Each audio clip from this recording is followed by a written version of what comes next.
Hello and welcome back to the Bookshelf Odyssey. My name is Art and we are exploring my bookshelves. Now today I'll be doing the 20 questions tag. Now as far as I know I was not tagged in this, but I saw Kate Howe did it on her channel and I've seen a few others and thought I really wanted to do this tag challenge. And I love tag videos. They're some of my favorite booktube videos to watch. So let's go ahead and jump into this one. I also thought this would be a great way for you all to get to know me a little bit more and some of my reading habits.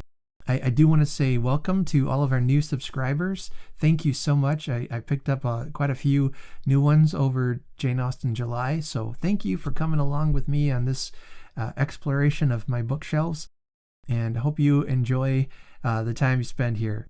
Question 1. How many books is too many books in a series? That's a good question.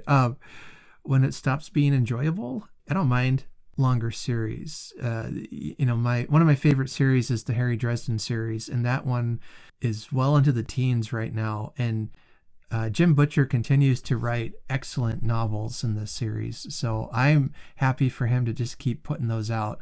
And for however long he wants to write, I'll be buying them. Then other series like Harry Potter, that's a 7-book series, and that really felt like it was a good number. So I think it depends on what the story is, but I am definitely not opposed to a long ongoing series. No matter really how long the series is, if I enjoy the characters, then I'm going to be reading the books and for however long they're published. So yeah, to me it doesn't matter. Question 2. How do you feel about cliffhangers? I don't mind them, just as long as they're resolved. To end a series on a cliffhanger, that's just awful. Or to have some kind of unresolved ending to a story. I hate that. I hate it when, for the most part, if authors, or even in TV shows, where they say, well, we want the viewer to come up with their own ending. Or it's like, no, I want you to tell me how it ends. I want everybody to be happy. I want the bad guys to have their comeuppance and wrap it up for me in a nice, tidy little bow. I like that.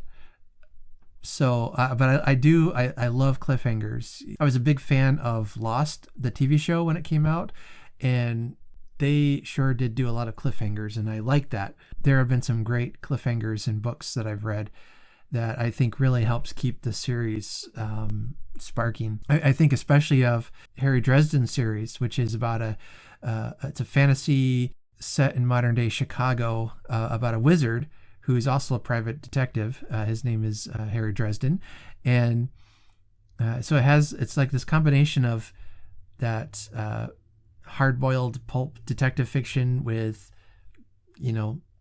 fantasy and wizards and magic, and it's great.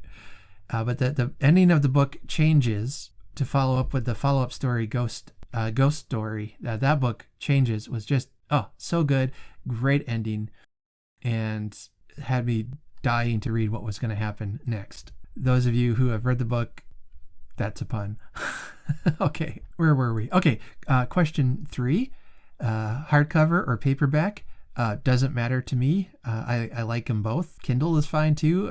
An ebook, I basically go with what I want, what I like, what in the end, what's going to be cheapest for me to spend on. Question 4, favorite book. Now, I ask this question all the time with my guests on the podcast, so I guess it's about time to get my comeuppance, because this is a hard question. I would say currently my favorite book is The Martian Chronicles by Ray Bradbury, although there's a couple right near the top. I also like A Tale of Two Cities by Charles Dickens. I'd probably say right now The Martian Chronicles. Least favorite book. That's kind of a hard question, because I've really learned that if I don't like a book, I'll just DNF it. But I would say Gone Girl was my least favorite book. I read that a few years back and just did not care for it. That the characters were awful to each other. It just wasn't my cup of tea. I mean, along those lines, I would say even maybe Wuthering Heights is a book that is one of my least favorites, but I keep reading it for some reason. It's like I can't stay away from it. And for similar reasons why I didn't like Gone Girl either. Love triangles. Question 6. Love triangles. Yes or no? Sure. I'm not opposed to that. Although it tends to be the go-to trope, especially in young adult novels. And I feel like maybe it's getting overdone, but I'm not going to turn something off or hate it just because it has a love triangle in it. That's fine. Question 7. The most recent book you just couldn't finish. I would say The Fifth Season by N.K. Jemisin. That was one I started reading. Well, okay, I'd gotten it from the library, couldn't even start it, so I had to take it back. Not the book's fault. And then I did try reading it a while ago, this year, I think, and I just couldn't get into it, so I returned it. I DNF'd it, and that one was an audiobook, and it's got such an interesting way of telling the story that I was really struggling focusing on it. So I actually bought a copy of it because this is the kind of reader I am sometimes. So I've got a paperback copy of it, and I'm going to try it again when I have a little more time to really focus on it, because I just don't think I was giving it the time that it needed for me to really focus on the story. Okay, next is a book you're currently reading. I'm reading quite a few at the moment. I don't know how it happens, but I start reading books and then I'll grab another and another and another, and before you know it, I've got like 10 books happening at once. So it's a problem. One that I'm reading, I'm doing a buddy read right now with Bookin' with Deborah on her channel. You should check it out. And we're reading Cranford. So yeah, I spent Jane Austen July reading Elizabeth Gaskell. Sorry, Jane. But I'm really enjoying this read with Deborah. You know, just slowing down, reading it at the right pace. It's just been a really enjoyable read. And then I'm also reading The Calculating Stars by Mary Robinette Kowal. That is such a good book. That is one that has been on my TBR for a while, and I've checked it out a few times from the library and then just haven't gotten to it. I don't know why I didn't think I was going to enjoy it, but that book is amazing. It is really, really well done. A really good book. It tells the story of kind of an alternate history where an asteroid hits Earth in 1952, I believe. It's an extinction level asteroid impact, and so far the novel has been mankind trying to scramble to decide, okay, we got to go to the stars. We have to get off planet because we'll be dead in 50 years because of this asteroid impact. So it's very science-based, but without losing you in the process. You know, I'm not a scientist at all. I don't get along well with science, but I'm following everything that the book is explaining. And it follows a main character who she's hoping to become the first female astronaut. And anyway, great book. I'm loving it so far. Question 9. Last book you recommended to someone. Usually if I want to recommend something, I recommend Bradbury or Dickens. And so it's probably was one of those. Question 10 is the oldest book you've read. Publication date. Well, I suppose the Bible would count. Although I have read the Epic of Gilgamesh, and I think that's like the oldest story that we have in existence, isn't it? So I've read that one, a translation of it, obviously, but yeah, so that's probably the oldest book I've read. And then question 11, what is the newest book you've read? And that one's easy to answer. It's a book that just came out. I got an advanced reader's copy of it, and it's called Murder at the Blueberry Festival by Darcy Hannah. I've interviewed the author on my podcast, and Kensington was so gracious to send me a reader's copy of it. So I was able to do a review of that book as well, and that was a fun story. A little bit different than the Epic of Gilgamesh, but you know, we've come a long way in writing.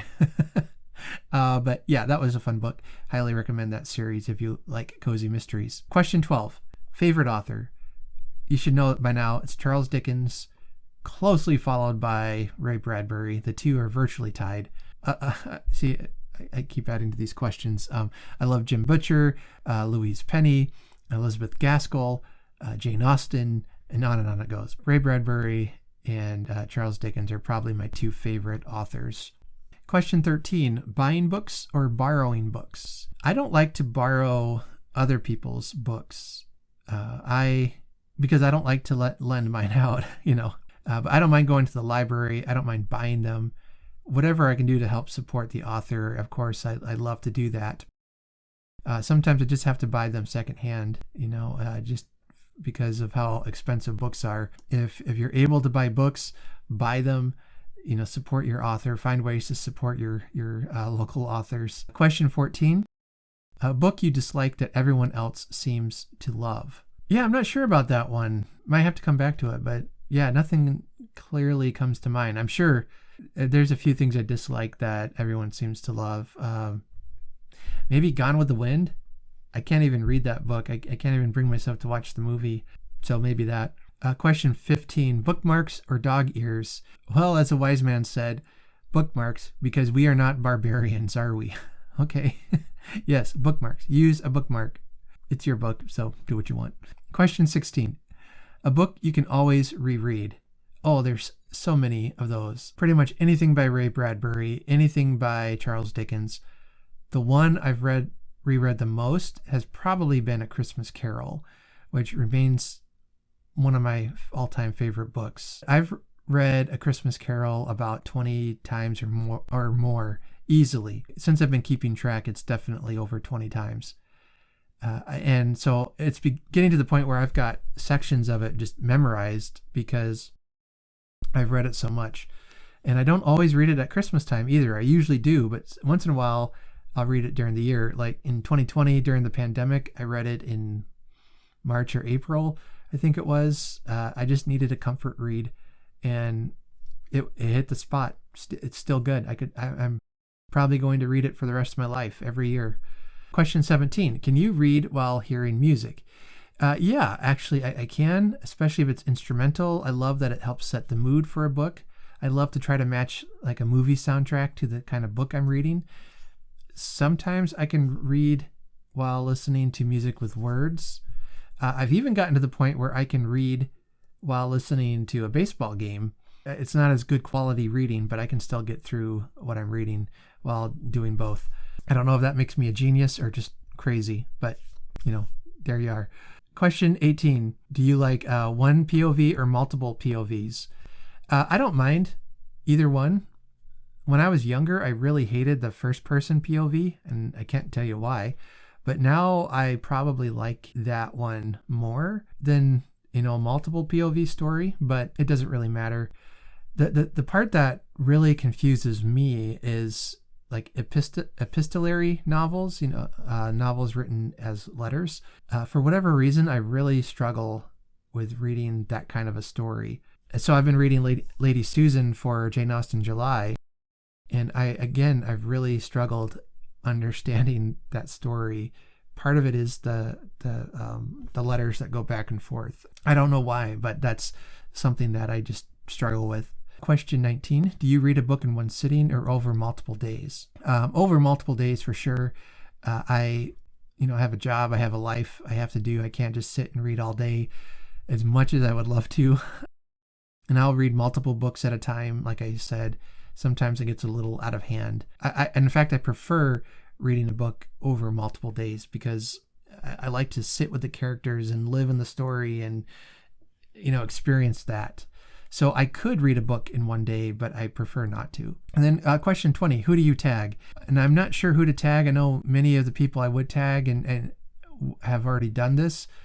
So here's what I'll do. If you have a birthday in August, then I tag you. And let me know in the comments if you have a birthday in August.